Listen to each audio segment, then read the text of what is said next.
And I'd now like to call on Mr. Massie. You are now recognized for questions. Mr. Massie. Thank you, Madam Chairwoman. I'd like to ask Attorney General Landry if he could go through again for us how the counting or the census counting of illegal immigrants unfairly biases representation here in Congress for certain states, and if he could explain to us how that's going to affect apportionment coming up in the next cycle. Thank you. Sure. So if you take states such as rural states with larger populations of, say, senior citizens, or states with large populations of African Americans or poorer states, those states should be apportioned equally, right? And they are all citizens of the country and should be counted.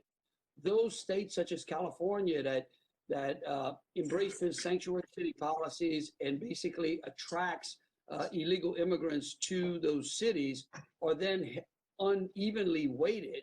And so those citizens in other states are therefore disenfranchised when we reapportion the seats in Congress. And so that's exactly what the president was recognizing. He wanted to make sure that all citizens were represented equally in the country in the U.S. House of Representatives.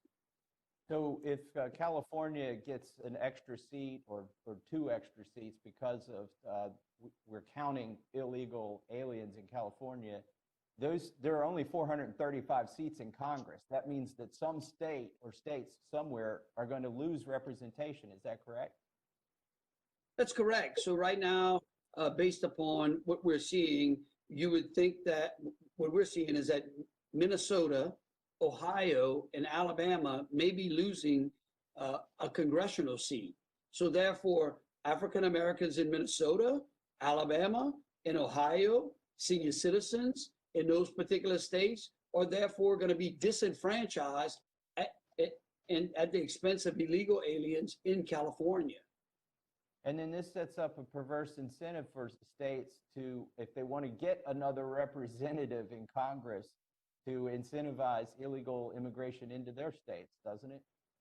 That's correct. It's gonna create basically a competition between states to try to attract illegal immigrants in their states, rather than the way that Ronald Reagan always said, that people can vote with their feet by basically going into states and citizens moving from one state to another based upon, say, economic means or opportunities. It was interesting that we heard from one of the witnesses when he talked about the amount of resources that could be restricted to, say, minority communities, or again, the senior citizens. Again, counting illegals in that basically, again, take resources away from minority communities in other states like Minnesota, Alabama, and Ohio. Thank you, Attorney General. You know, I'm glad we had a chance to discuss this issue in this hearing, because a lot of my constituents are incredulous when they find out that the census actually counts illegal aliens who are in this country, and that apportionment is then based on that. They don't even believe that that's actually happening, but it is happening.